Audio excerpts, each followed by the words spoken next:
দীর্ঘ প্রায় এক যুগ মানে ১২ বছর সময় পার হয়েছে। বেগম খালেদা জিয়া সম্ভবত খোলামেলা পরিবেশে তার সেই রাজনৈতিক বর্ণাঢ্য জীবনের যেই স্মৃতি ছিল সেগুলো থেকে অনেকটা দূরে সরে গিয়েছিলেন। নানান মামলা, তারপর রাজনৈতিকভাবে বিভিন্ন ধরনের হয়রানি, এ টু জেড যা ঘটেছিল। তো সকল কিছুর পরে আজকে সশস্ত্র বাহিনী দিবস উপলক্ষে সেনাকুঞ্জে বেগম খালেদা জিয়া তিনি সেখানে অতিথি হিসেবে উপস্থিত ছিলেন, আর প্রধান উপদেষ্টা ডক্টর মোহাম্মদ ইউনূসও উপস্থিত ছিলেন। তো খুবই গুরুত্বপূর্ণ দুইজনের দুইটা বক্তব্য এই মুহূর্তে খুবই ভাইরাল। ডক্টর মোহাম্মদ ইউনূস বেগম খালেদা জিয়াকে দেখে একটা বক্তব্য দিয়েছেন যে আপনাকে আজকের এই দিনে মানে এই পজিশনে নিয়ে এসে এই সম্মান দেওয়ার জন্য তারা গর্বিত বোধ করছেন। পাশাপাশি উপদেষ্টাদের মধ্যে আসিফ নাহিদ এবং মাহফুজ বেগম খালেদা জিয়ার সামনে যথেষ্ট নমনীয়। তারপর হচ্ছে বোঝা যাচ্ছিল যে তারা খালেদা জিয়ার সামনে দাঁড়াবে এক জীবনে কল্পনাও করতে পারে নাই। তো সেখানে আজকে বেগম খালেদা জিয়ার সামনে তারা দাঁড়িয়ে কথা বলছে, অনেকটা আবেগ অনুভূতি তাদের চেহারাতে ছিল। এবং ফেসবুকে বলছে যে আপনাকে এই সম্মান দিতে পেরে আমরা গর্বিত বোধ করছি। এখানে বেসিক্যালি যেটা বোঝানো হয়েছে যে সেনাবাহিনীর সাথে একটা লম্বা দূরত্ব তৈরি হয়ে গিয়েছিল গত ১২ বছর বিএনপির, বা বেগম খালেদা জিয়ার নানান হয়রানির শিকারও হয়েছেন। তৎকালীন সময় তার যেই বাসভবন সেখান থেকে তাকে উচ্ছেদ করা হয়েছিল। তো যাই হোক, এবার এই ঘটনার পর বেগম খালেদা জিয়া এবং ইউনূসের ইস্যুতে বেগম খালেদা জিয়ার একটা পুরনো বক্তব্য আজকের দিনে খুবই ভাইরাল। বক্তব্যটা ২০১০ সালে জাতীয় সংসদে বেগম খালেদা জিয়া এই বক্তব্যটি দিয়েছিলেন ডক্টর মোহাম্মদ ইউনূসকে নিয়ে। ২.৫ মিনিটের ওই বক্তব্যে তিনি ডক্টর ইউনূসকে আন্তরিক অভিনন্দন জানিয়ে বলছিলেন, শান্তিতে নোবেল বিজয়ী ডক্টর মোহাম্মদ ইউনূস সম্প্রতি যুক্তরাষ্ট্রের সর্বোচ্চ ইউএস কংগ্রেশনাল অ্যাওয়ার্ডে ভূষিত হয়েছেন। এজন্য জাতি হিসাবে আমরা গর্বিত।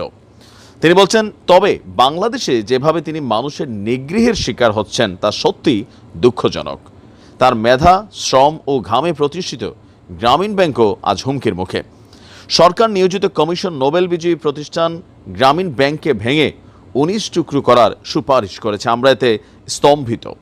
এই ধরনের সিদ্ধান্ত গ্রামীণ ব্যাংককে ধ্বংস করে ফেলবে। গ্রামীণ ব্যাংকের সরকারি হস্তক্ষেপের প্রতিবাদ জানিয়ে ওই দিন খালেদা জিয়া আরও বলেছিলেন, ক্ষুদ্র ঋণের মাধ্যমে নারীর ক্ষমতায়নের এই ব্যাংক গুরুত্বপূর্ণ ভূমিকা পালন করে আসছে। সেই প্রতিষ্ঠান ধ্বংসের উদ্দেশ্যে প্রতিশোধমূলক চক্রান্ত বন্ধের জন্য আমি সরকারের প্রতি আহ্বান জানাচ্ছি। আমরা এর তীব্র বিরোধিতা করছি। দেশের মানুষ এই ধরনের কার্যকলাপ মেনে নেবে না।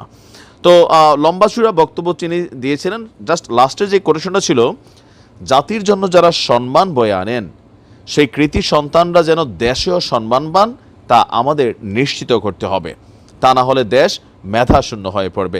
তো আজকের দিনে আপনার বেগম খালেদা জিয়ার সাথে ডক্টর মোহাম্মদ ইউনূস পাশাপাশি চেয়ারে বসে উচ্ছ্বসিত ছিলেন, প্রাণবন্ত ছিলেন। ইভেন ওনার চেহারার মধ্যে একটা জিনিস রিড করা যাচ্ছিল যে বেগম খালেদা জিয়াকে আজকের এই অনার দিতে পেরে তিনি নিজে আসলেই গর্বিত ফিল করছেন, অথবা পলিটিক্যালি অনেকটা বিএনপির সাথে হচ্ছে বেগম খালেদা জিয়া তো একজন ব্যক্তি প্লাস একটা দলকে লিড করেন।